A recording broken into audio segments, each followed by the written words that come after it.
For the last few months, we've been digging deep into Sanderson's laws of magics, taking a look at all three laws, ranking magic systems by how well they follow said laws, and creating a magic system from scratch. A series on magic systems would be incomplete if we didn't talk about the magic in my own book, The Fourth Wall. I've talked about The Fourth Wall a few times on the channel, but for those who are hearing about it for the first time, here is the basic premise of the novel. To recover his beloved fantasy world and enact revenge against the author who stole it, Andre Neri reaches across the fourth wall, plunging him into a deadly battle of the books that threatens to change the very fabric of reality. The fourth wall features two distinct fantasy worlds.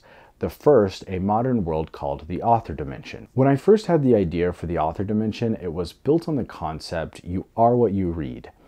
That idea bloomed into a unique world where books can literally change reality. While magic in many fantasy stories is often usable, like a spell or a superpower, the magic in the author dimension is made up of phenomena. The magic is there, and if you can gain some sort of understanding, you can learn to manipulate around it. In the author dimension, it's possible to send your consciousness out across the book dimension and observe other worlds. You may witness scenes such as two passengers riding a train discussing whether or not they should skip through time, or perhaps a young prince on his first day at magic school. Some authors, like Andre Neri, spend hours gazing into the worlds beyond, while others struggle to see anything except words on a page. In the author dimension, what you read and write can change your personality and your fate. Looking for some romance? Crack open those romance novels and some love should come your way soon. I just hope you're reading books about stable relationships, because if not, you're in for a bumpy ride. Similar to literary echo, reading also boosts the writer. Reading someone's book gives them leadership power. Don't like your principal? Get all your friends to read someone else's book and you're sure to find the power dynamics at your school changing soon. While this can be empowering, it can also be disorienting to have reality rewritten on a regular basis. Sometimes authors become so connected to the worlds in their books that they gain the ability to manipulate that world, not just observe. Wish your protagonist would stop making really dumb decisions? Now's your chance to change that. Thinking about using a pen name? Don't make the decision lightly. In the author dimension, using a pen name splits a person in two, creating two distinct people in one body. You better have a great author photo in the back of your book, because that will be your image for the rest of your long life. Immortality is not guaranteed, but as long as you maintain a consistent readership, you will not age. Classic authors like Grégoire de Tallard have managed to live for hundreds of years, withstanding the test of time. Which aspect of the author dimension intrigues you the most? Personally, I have loved watching my characters clash about their unique perspectives on the world. My main character, Andre Neri, leans deep into the third eye, and his belief in it runs his life, while his ex, Becky, connects better with the literary echo concept and all but outright rejects Andre's way of thinking. Holissa is a more traditional fantasy world and serves as the setting in a novel Andre has stolen from him.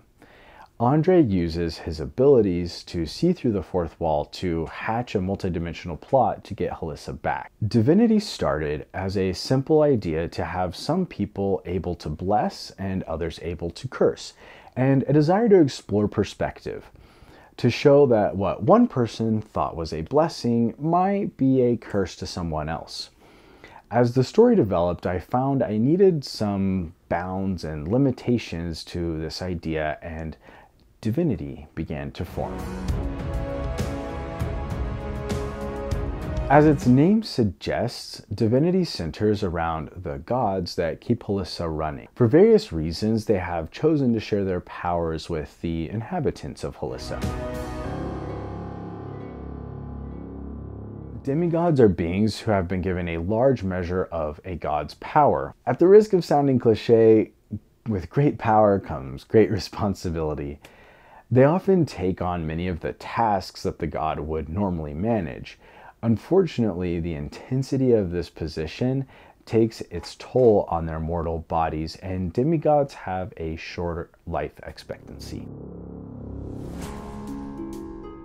For a reason unknown to anyone but themselves, the gods of Alyssa have each given a small portion of their power to one individual that best represents their realm. These acolytes have no control over the power, it simply surrounds them at all times. Two gods have given their abilities to the masses. People born with the ability to cast can either bless or curse, and each has its own abilities and limitations.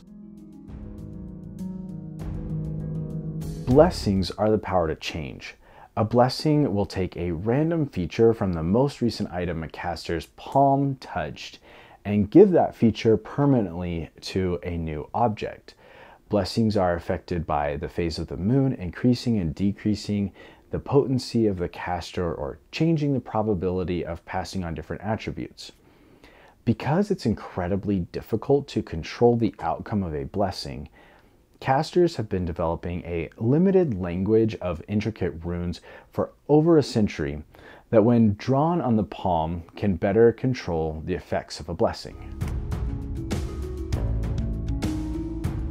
Curses are the ability to manipulate space, to make physical space look or act different than normal. They are temporary and fade after a few days. Casters each have individual affinities for different types of curses, and most of a caster's time in school is spent identifying their natural ability and then developing a specialty. Curses don't mix well with the living and can have horrible side effects when used on a person. Interacting with a curse is nauseating at best. I can only really scratch the surface of Divinity to avoid spoilers, but I can say I loved writing this magic and consider Divinity the magic system that keeps giving back. The draft I wrote after solidifying the details of the magic bloomed in ways I could never have imagined. If you enjoy these magic systems, give this video a thumbs up, and if you want to learn more about my novel, The Fourth Wall, check out the link I left in the description to my website. Sign up for my newsletter for updates on its publication, or simply watch another video by clicking the card. I'm currently running a series on writing characters and will at some time be talking about the characters in The Fourth Wall. Hit subscribe so you don't miss it.